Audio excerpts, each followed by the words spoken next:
महाकुंभ के अमृत स्नान की इस तस्वीर पर विवाद हो गया है। निरंजनी अखाड़े की सदस्य हर्षा रिछारिया रथ पर सवार होकर मंगलवार को अमृत स्नान के लिए संगम पहुंची थी। हर्षा इस कुंभ की सबसे चर्चित चेहरा बन चुकी है। अब शंकराचार्य स्वामी अविमुक्तेश्वरानंद ने हर्षा को शाही रथ पर बिठाए जाने को लेकर सवाल खड़ा किया है। देखिए, पुलिस का ड्रेस वही पहन सकता है जो भर्ती हो चुका हो। अभी मैं भर्ती होने वाला हूँ, मेरा मन है कि भर्ती हो जाऊँ, उससे वो थोड़े ड्रेस पहन लेगा।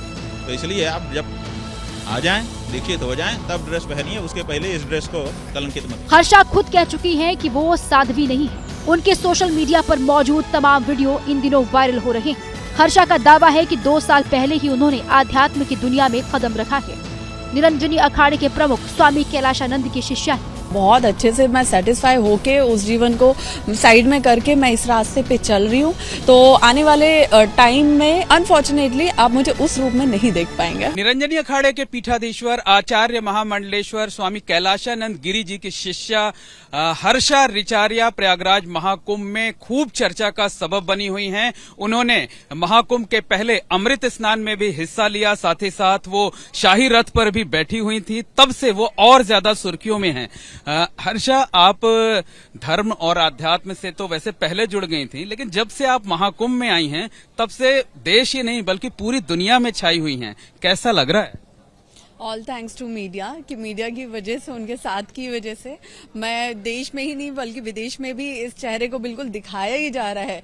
तो और सबसे बड़ा जो मैं शुक्रगुजार हूँ वो उत्तर प्रदेश सरकार की, हमारे जो उत्तर प्रदेश मुख्यमंत्री हैं सीएम योगी आदित्यनाथ जी और उसके साथ ही टूरिज्म मिनिस्टर जयवीर सिंह जी, जिनकी वजह से ये पूर्ण भव्य महाकुंभ यहाँ पे आयोजित किया जा रहा है इतने बड़े लेवल पे, जहाँ पे करोड़ों की संख्या में श्रद्धालु आएंगे, देश से ही नहीं बल्कि विदेश से। उसका मैं हिस्सा बन पाई हूँ और ये कुंभ ने कहीं ना कहीं मुझे एक अलग पहचान दे दी है। ये बताइए कि आपने दीक्षा ले ली थी, आप जैसे नागा सन्यासी जो है वो जटाएं रखते हैं, उस तरीके की जटाएं रखी हुई हैं, लेकिन कल सबसे पहला इंटरव्यू एबीपी न्यूज ने आपसे किया था और जब हमने साध्वी के तौर पर आपका परिचय कराया तब आपने एतराज जताया था। आपने कहा कि सन्यास लेने के बाद फिर वो गृहस्थ जीवन नहीं जी सकता, शादी नहीं कर सकता। तो क्या कुछ तय कर पाई या अभी भी दुविधा है?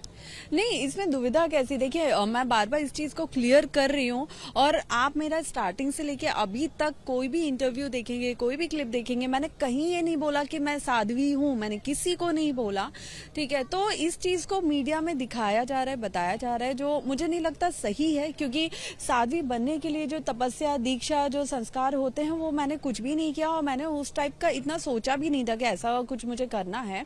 मैं सिर्फ अपने धर्म के लिए, अपनी संस्कृति के लिए काम करना चाहती हूँ, युवाओं को अवेयर करवाना चाहती हूँ, समाज में एक जागरूकता लाना चाहती हूँ एंड इसके साथ ही मैं आगे भी इसी में कंटिन्यू करना चाहती हूँ। प्रयागराज महाकुंभ में आने के बाद पिछले 2-3 दिनों में आप जिस तरीके से पूरी दुनिया में छाई हुई हैं, क्या लगता है कि अब गृहस्थ जीवन जीना चाहिए, शादी करना चाहिए, परिवार को समय देना चाहिए, या कि अब इसी में ज्यादा स्कोप है? देखिए, बात स्कोप वाली नहीं है। स्कोप तो ऐसा है कि मैं जहाँ काम कर रही थी वहाँ बहुत अच्छा स्कोप था, वहाँ सालों से मैंने अच्छा नाम और पैसा सब कमाया है। बट द थिंग इज कि मैं यहाँ आई हूँ, मैंने गृहस्थ जीवन ऐसा नहीं है कि मैंने परिवार को त्याग दिया है। मैं 3-4 महीने में 1-2 दिन के लिए कभी कभी परिवार से मिलती भी हूँ, क्योंकि मैं बाहर रहती हूँ, मेरा परिवार दूसरी जगह रहता है, हमेशा मिलना बात करना भी नहीं हो पाता है।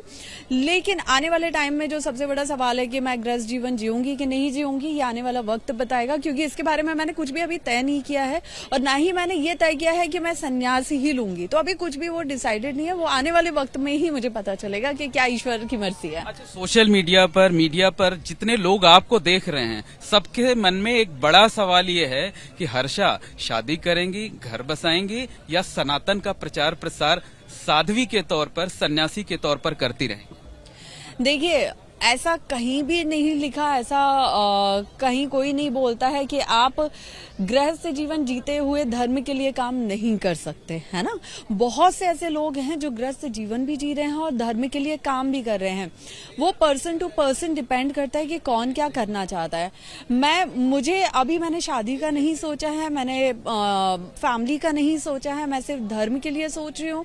आने वाले वक्त में क्या होगा ये मैं अभी कुछ डिसाइड नहीं कर सकती। मेरा दूर से दूर तक जो प्लानिंग है वो धर्म के लिए काम करना, जागरूकता फैलाने का ही है।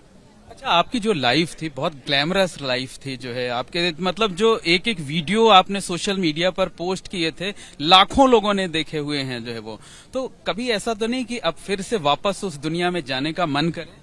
नहीं नहीं, ऐसा कुछ भी नहीं है। मैंने उस जीवन को बहुत अच्छे से जिया है, बहुत अच्छे से मैं सेटिस्फाई होके उस जीवन को साइड में करके मैं इस रास्ते पे चल रही हूँ।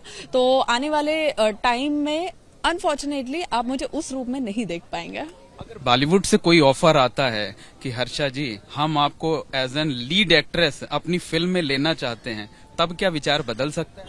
देखिए, सबसे बड़ी बात कि अब मेरी जिंदगी के बहुत सारे दायरे हो गए हैं, ठीक है, कि मुझे क्या करना है और क्या नहीं करना है। मेरा एक टाइम होता है जो मैं अपनी पूजा को भी देती हूँ, अपनी साधना को भी देती हूँ, अपनी रीडिंग को भी देती हूँ, अपने योगा को भी देती हूँ, हर चीज को मैं टाइम देती हूँ। उस दायरे में रहते हुए मॉडर्न कल्चर को साइड में करते हुए जहां जहां सनातन धर्म को, सनातन संस्कृति को मैं आगे ला सकती हूँ, उस जगह पे मैं काम करूंगी। जैसा कि मैंने आपको बताया कि मेरा एक ही मोटिव है, सनातन धर्म और सनातन संस्कृति को आगे बढ़ाना। मुझे इससे पथ प्रतीक बिल्कुल भी नहीं होना है। अच्छा, एक आपका जो है सोशल मीडिया पर वायरल हो रहा है कि आप लोगों को लव टिप्स भी दे रही हैं, मंत्र भी देती हैं।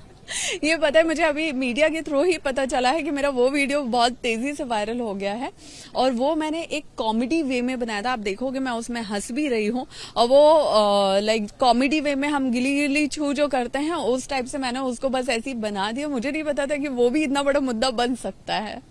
मतलब वो सिर्फ एक फन के उससे था, या कि उसमें कुछ रियलिटी, या कि अब आप तपस्या करके लोगों को उनका प्यार दिलवा दें? नहीं नहीं नहीं नहीं नहीं, मेरा ऐसा कोई इंटेंशन नहीं है। मैं किसी का कोई प्यार नहीं दिलवाने वाली हूँ, टू बी वेरी ऑनेस्ट। वो मैंने एक मजाक के लिए, एक कॉमेडी के लिए, हंसने के लिए, हंसाने के लिए बनाया था, तो उसे बस हंसी के लिए ही रहने दीजिए।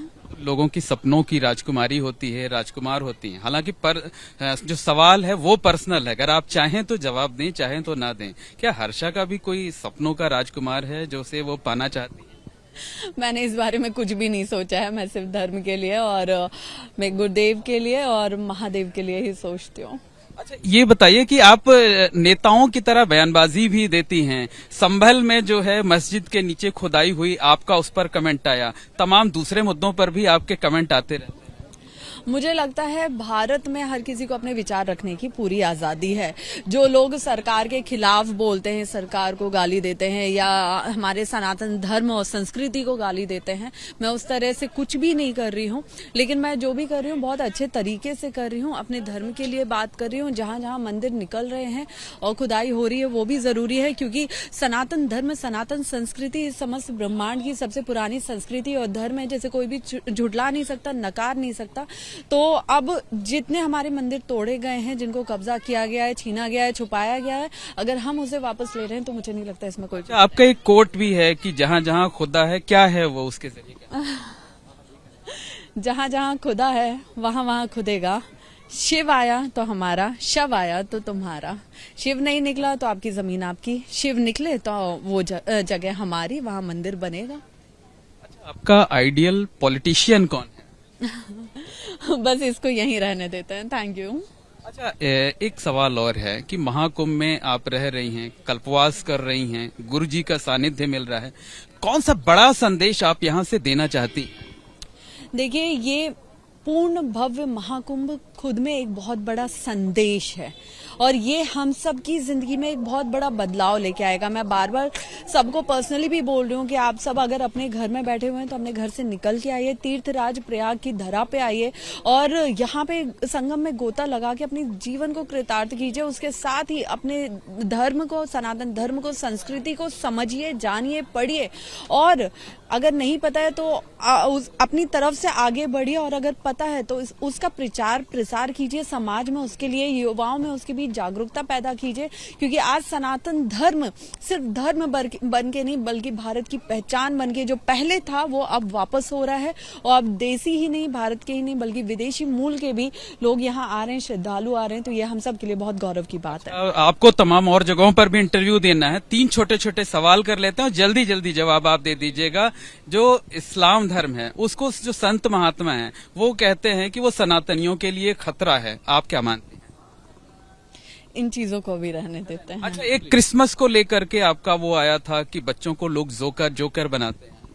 हाँ, तो अगर आप सनातन धर्म से जुड़े हुए हैं, सनातन धर्म आपका है, आप उसमें जन्म लिया है, तो मुझे लगता है कि उस धर्म से जुड़े हुए जितने त्योहार हैं, जितने रीति रिवाज हैं, जितनी संस्कृति है, आप उसे फॉलो कीजिए, क्योंकि हमारे सनातन धर्म में इतनी खूबसूरती है, इतनी चीजें हैं कि अगर आप उसी को प्रॉपर तरीके से जानेंगे, समझेंगे, पढ़ेंगे, तो आपको किसी और धर्म को जानने समझने का टाइम ही नहीं है, किसी और त्योहार को मनाने का टाइम ही नहीं है, क्योंकि हमारे खुद के इतने त्योहार हैं, तो क्यों किसी गैर त्योहार को मनाना। जोकर ना बनाए बच्चों। बिल्कुल, उनको उसी दिन जो हमारा तुलसी पूजन दिवस होता है उसके बाद एक लास्ट क्वेश्चन ये है कि आपके गुरुजी और सारे लोग जो है, बस लास्ट क्वेश्चन है कि यहाँ पर सबसे बड़ा मुद्दा ये है कि वक्फ बोर्ड की तर्ज पर सनातन बोर्ड का गठन किया जाए। धर्म संसद भी महाकुंभ में होने वाली है। हर्षा जी क्या सोचती हैं, क्या मानती हैं?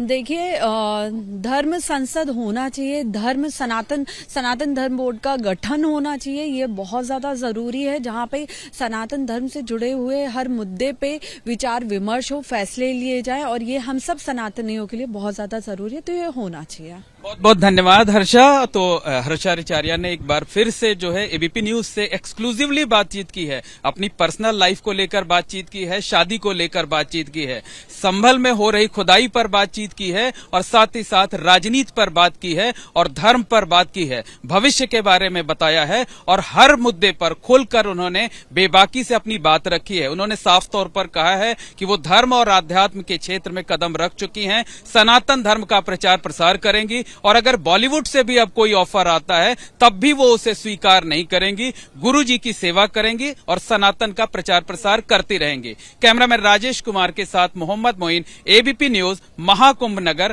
Prayagraj. For exclusive and insightful videos, subscribe to our new channel ABP Live Premium.